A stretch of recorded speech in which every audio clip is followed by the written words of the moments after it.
Sa ngalan ng Ama, ng Anak, at ng Espiritu Santo. Amen. Ang pagpapala ng ating Panginoong Hesukristo, ang pag-ibig ng Diyos Ama, at ang pagkikipagkaisa ng Espiritu Santo, naway sumainyong lahat. At sumaiyo rin.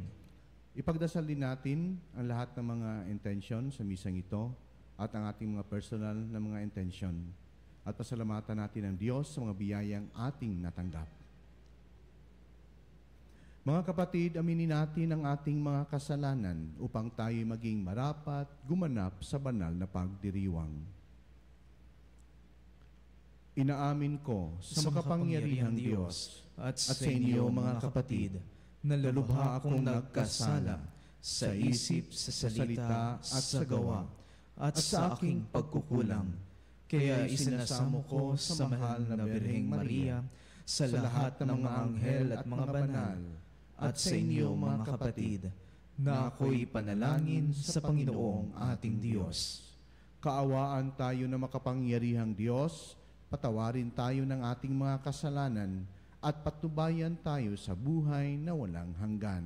Amen. Panginoon, kaawaan mo kami. Panginoon, kaawaan mo kami. Kristo, kaawaan mo kami. Kristo, kaawaan mo kami. Panginoon, kaawaan mo kami. Panginoon, kaawaan mo kami. Manalangin tayo.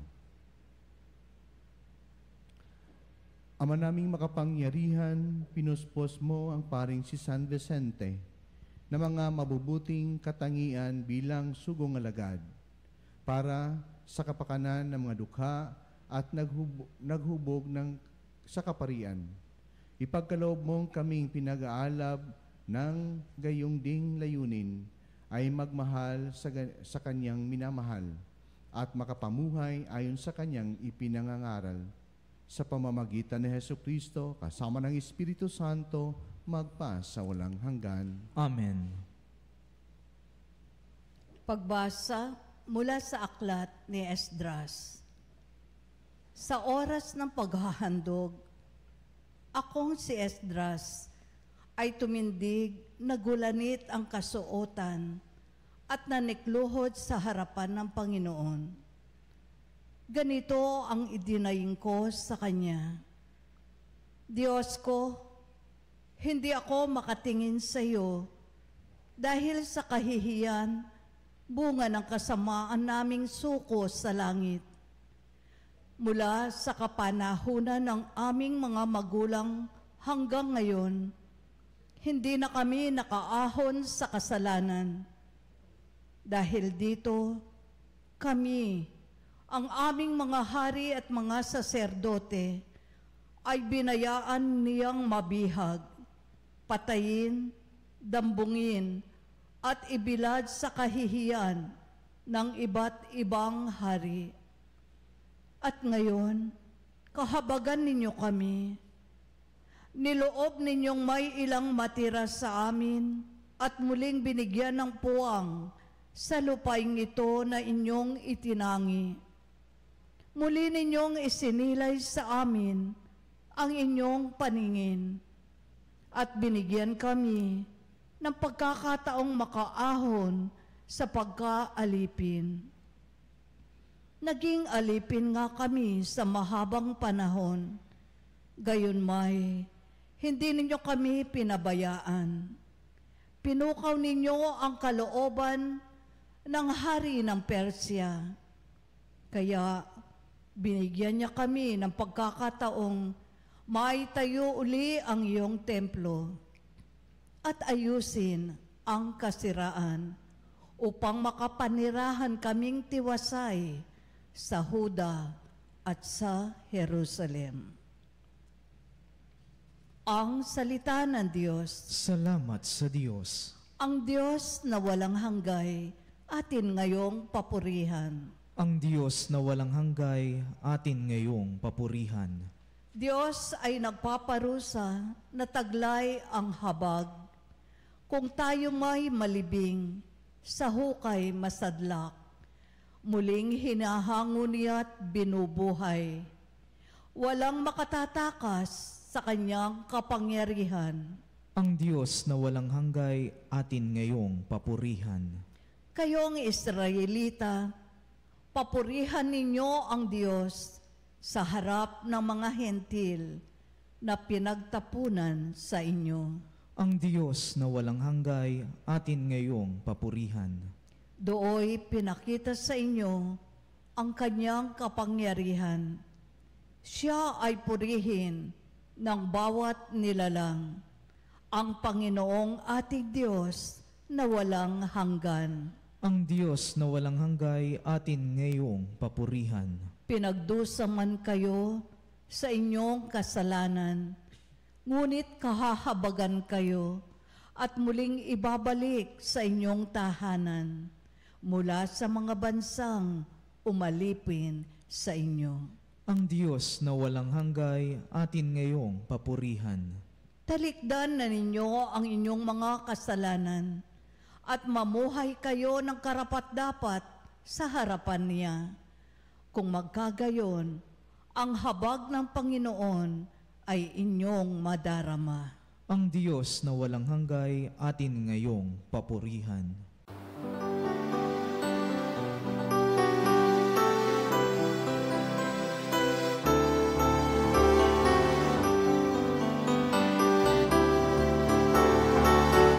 Alleluia, alleluia, alleluia, alleluia, alleluia,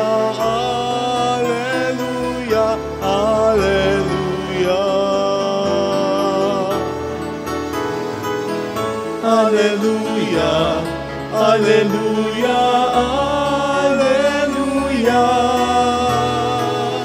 alleluia. Alleluia, alleluia, alleluia, alleluia. Sumainyo ang Panginoon. At sumairin. Ang mabuting balita ng Panginoon ayon kay San Lucas. Papuri sa iyo, Panginoon. Noong panahong iyon, tinawag ni Jesus ang 12 at binigyan sila ng kakayahan at makapangyarihang magpalayas ng mga demonyo at magpagaling ng mga karamdaman. At sinugo niya sila upang ipahayag ang paghahari ng Diyos at magpagaling ng mga may sakit. Sila'y pinagbilinan niya, huwag kayong magbaon ng anuman para sa inyong paglalakbay, kahit tungkod, supot, tinapay, salapi o bihisan. Makituloy kayo sa alinmang bahay na tumatanggap sa inyo at manatili roon hanggang sa pag-alis ninyo sa bayang iyon. At sakaling hindi kayo tanggapin, umalis kayo roon at ipagpag ninyo ang alikabok ng inyong mga paa bilang babala sa kanila.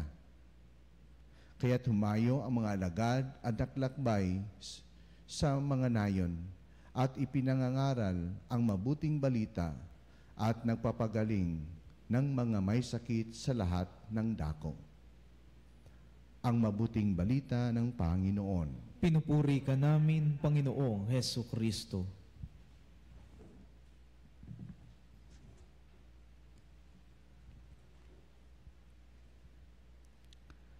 Ating napakinggan ngayon sa ating Ebanghelyo na sinugo ng Panginoong Hesus ang 12 at ito ang kanyang sabi sa kanila.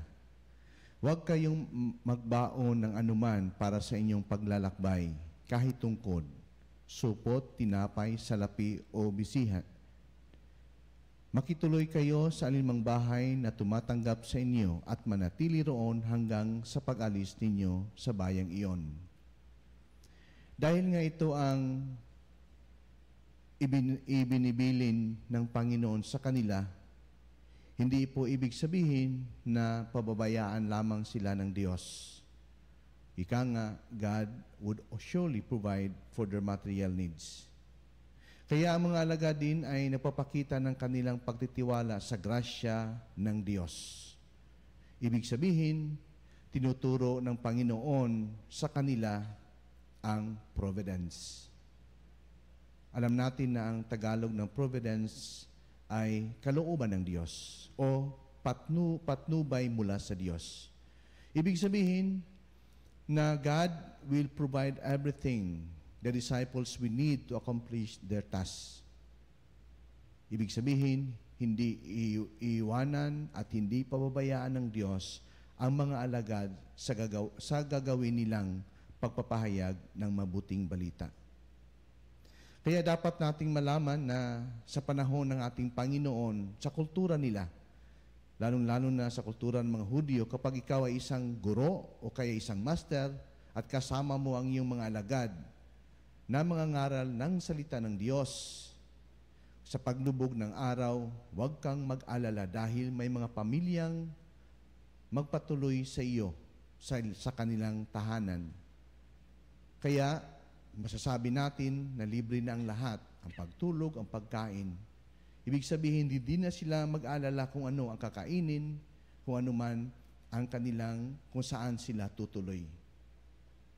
Nangyayari ito noong panahon ng Panginoon para bigyang halaga o ang focus nila ay mangangaral lamang at magpapahayag ng mabuting balita ng Diyos. Kaya nga hindi na dapat iisipin ng mga alagad kung ano ang meron sila o ano ang gusto nila. Halimbawa, pera o ano paman. Dahil ang mahalaga ay simple lifestyle o yung simpleng pamumuhay para makakilos sila ng mabilis at makapunta sa maraming lugar. Kaya sa panahon natin ngayon, ang mga sinugo ng Diyos, sinugo ng Panginoong Hesukristo na mga ngaral ng mabuting balita, ng salita ng Diyos. Halimbawa na lang tulad ng mga pari, mga pastor, mga ministro, mga preacher, ay dapat magkaroon din ng simpleng pamumuhay, simple lifestyle. Dapat silang magtiwala sa Diyos na hindi sila pababayaan ng Diyos sa gagawin nilang misyon.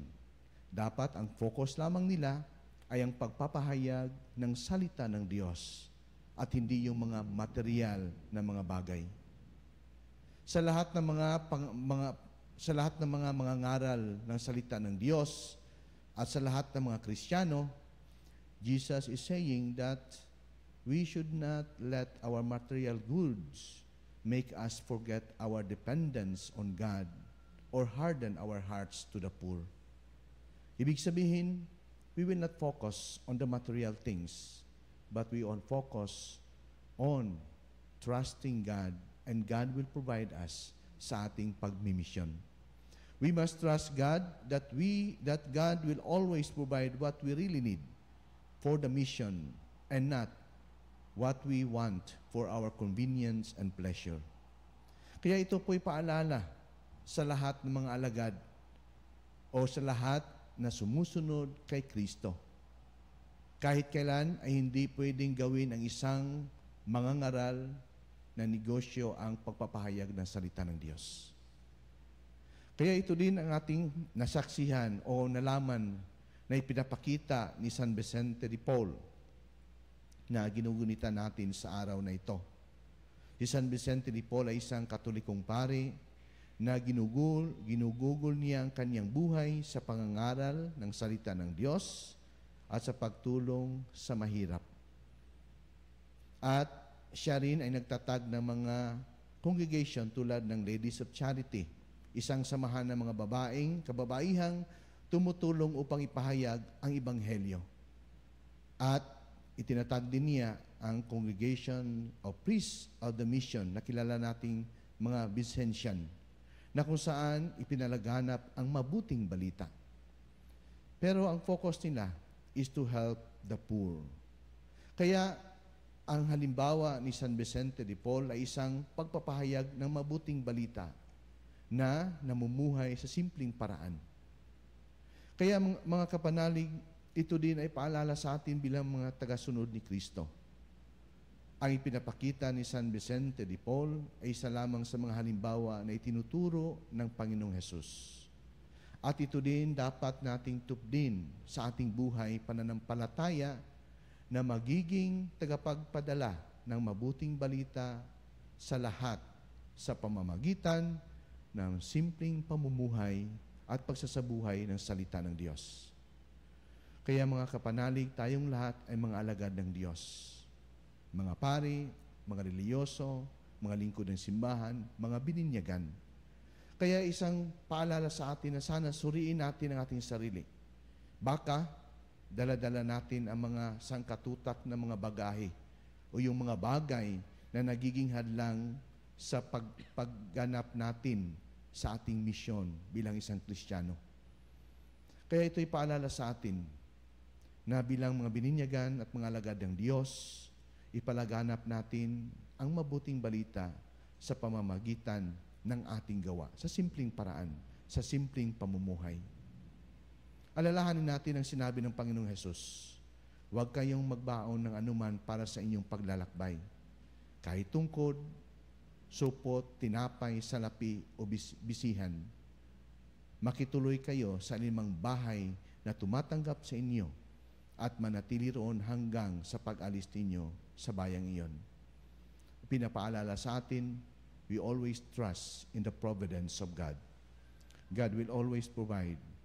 Ang sa atin, gagawin natin ang ating tungkulin bilang alagad, ang pagpalaganap ng mabuting balita.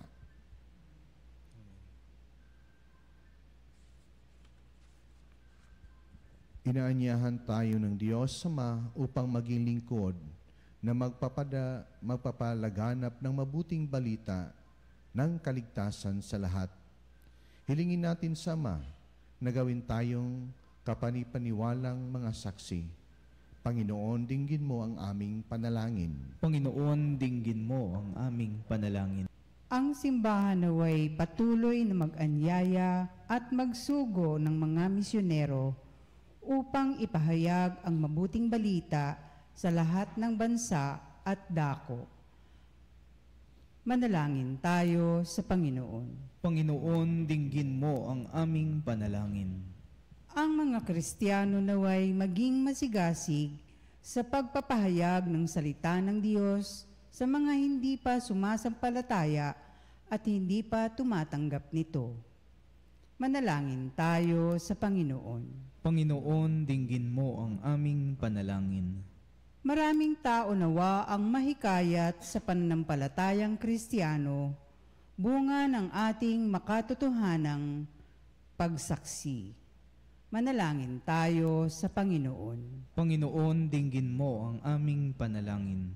Ang mga may sakit at mga nabibigatan sa buhay, naway makita ang katangi-tanging pag-ibig at kalinga ng Diyos sa pamamagitan ng pag-aaruga ng kanilang mga pamilya. Manalangin tayo sa Panginoon. Panginoon, dinggin mo ang aming panalangin. Ang mga yumao naway magbunyi sa walang hanggang kapayapaan. Manalangin tayo sa Panginoon. Panginoon, dinggin mo ang aming panalangin. Panginoong Diyos, pinili mo kami kay Kristo sa pagpapahayag ng iyong pag-ibig. Gawin mo kaming mga tunay na tagapaghatid ng iyong salita sa pamamagitan ng pagsaksi nito sa aming buhay. Hinihiling namin ito sa pamamagitan ni Kristong aming Panginoon. Amen.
Manalangin tayo mga kapatid upang paghahain natin ay kalugdan ng Diyos sa mga makapangyarihan. Tanggapin nawa ng Panginoon itong paghain sa iyong mga kamay, sa kapurihan niya at karangalan sa ating kapakinabangan at sa buong sambayanan niyang banal. Ama naming lumikha, ipinagkaloob mong sa banal na paghahain ginawa ni San Vicente, ay matularan niya ang kanyang ginagampanan. Ipagkaloob mong pakundangan sa pagdiriwang na ito, kami makabagtas para humantong sa pagiging haing kalugod-lugod sa iyo. Sa pamamagitan ni Jesucristo kasama ng Espiritu Santo, magpa sa walang hanggan. Amen.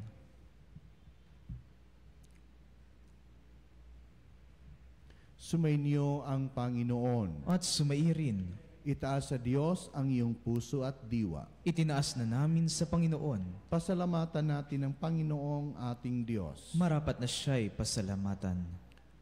Ama naming makapangyarihan, tunay ngang marapat na ikaw ay aming pasalamatan.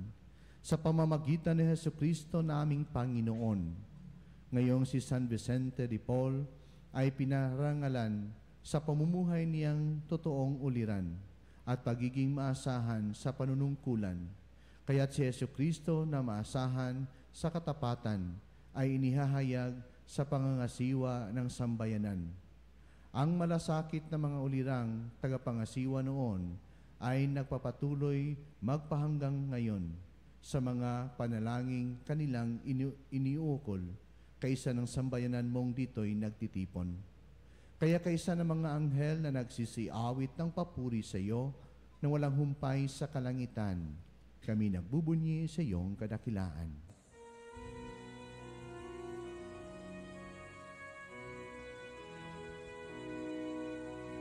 Santo, Santo, Santo, Panginoong Diyos ng mga hukbo, napupuno ang langit at lupa ng kadakilan mo. Hosana, Hosana sa kaitaasan. Pinagpalang na paririto sa ngalan ng Panginoon. Hosana, Hosana sa kaitaasan.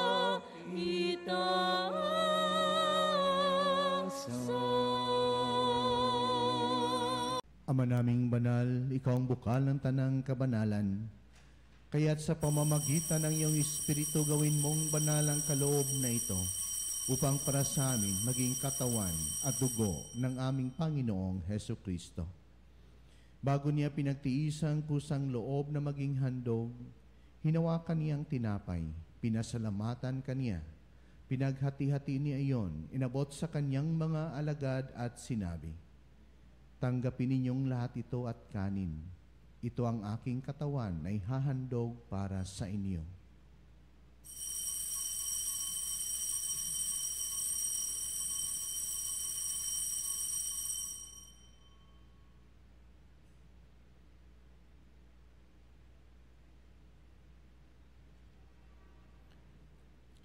Gayon din naman nung matapos ang hapunan, hinawakan niya ang kalis, muli kanyang pinasalamatan. Inabot niya ang kalis sa kanyang mga alagad at sinabi, "Tanggapin ninyong lahat ito at inumin. Ito ang kalis ng aking dugo ng bago at walang hanggang tipan. Ang aking dugo na ibubuhos para sa inyo at para sa lahat sa ikapagpapatawad ng mga kasalanan. Gawin ninyo ito sa pag-alala sa akin."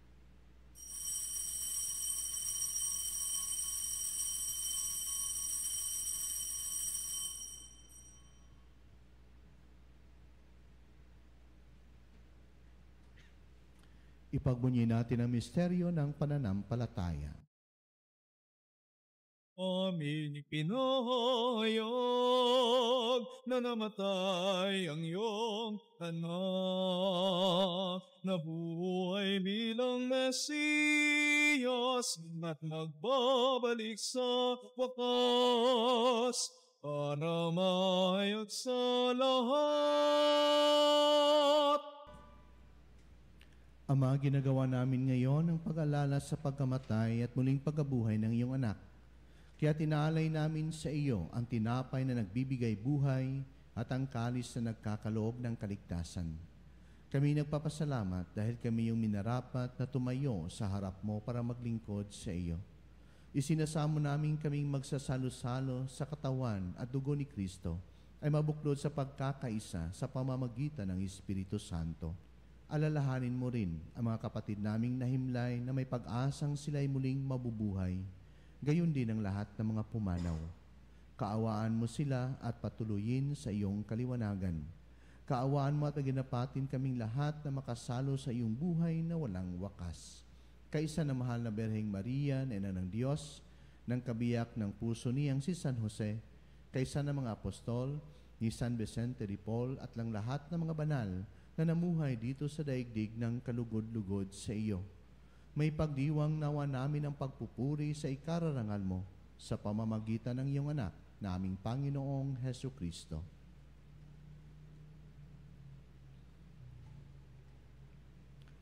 Sa pamamagitan ni Kristo, kasama niya at sa Kanya, ang lahat ng parangal at papuri ay sa iyo, Diyos, sa mga makapangyarihan, kasama ng Espiritu Santo, magpa sa walang hanggan.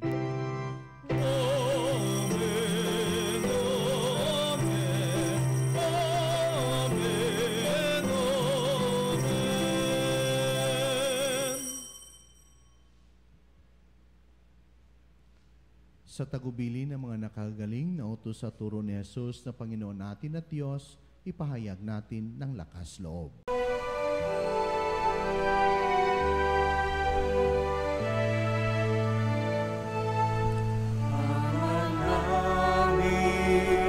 Sumasalangit ka, sambahin ang ngalan mo, mapasa amin ang kaharian mo, sundin ang loob mo, dito sa lupa para ng sa langit, bigyan mo po kami ngayon ng aming kakanin sa araw-araw at paglawarin mo kami sa aming mga sala para na pagpapatawad namin sa nagkakasala sa amin, at huwag mo kaming ipahintulot sa gusto, at iadya mo kami sa lahat ng masama.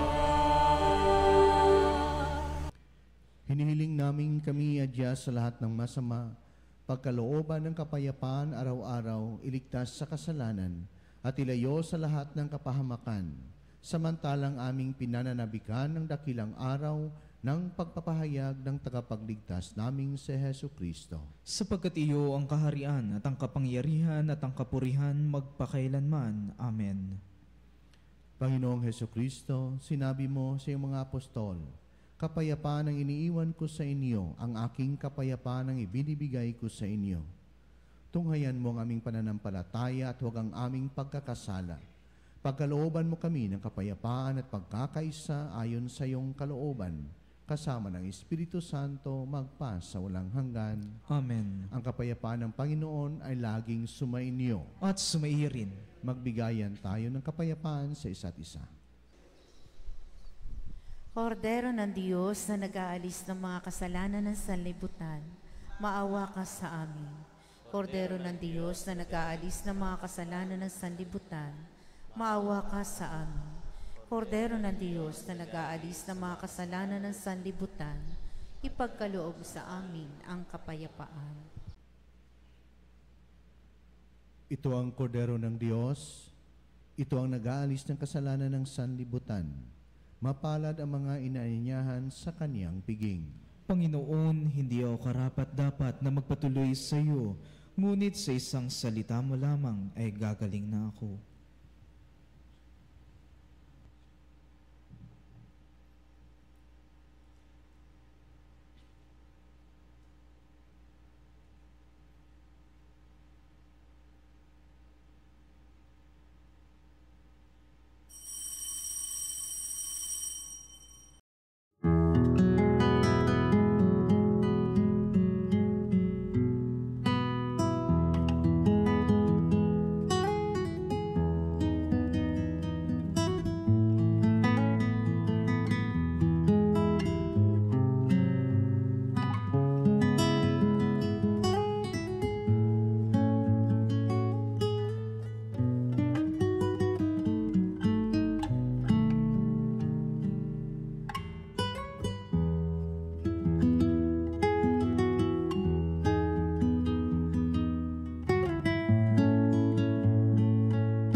Ang Diyos ay pasalamatan sa pag-ibig niya sa tanan, kaloob ng kabutihan, inuming dulot sa uhaw, pagkain sa kagutuman.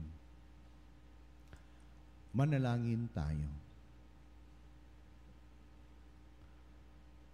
Ama naming mapagmahal, kami nagsalo sa banal na pakikinabang ay dumadalangin sa pagparis namin sa iyong anak na nangaral sa mabuting balita sa mga dukha.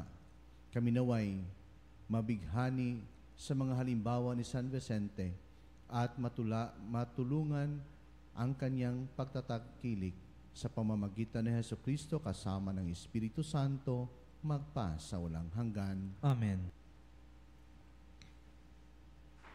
Sumainyo ang Panginoon At sumaiyo rin. at pagpalain kayo ng makapangyarihang Diyos, Ama at Anak at Espiritu Santo. Amen. Humayo kayong taglayang kapayapaan upang mahalin at paglingkuran ang Panginoon. Salamat sa Diyos.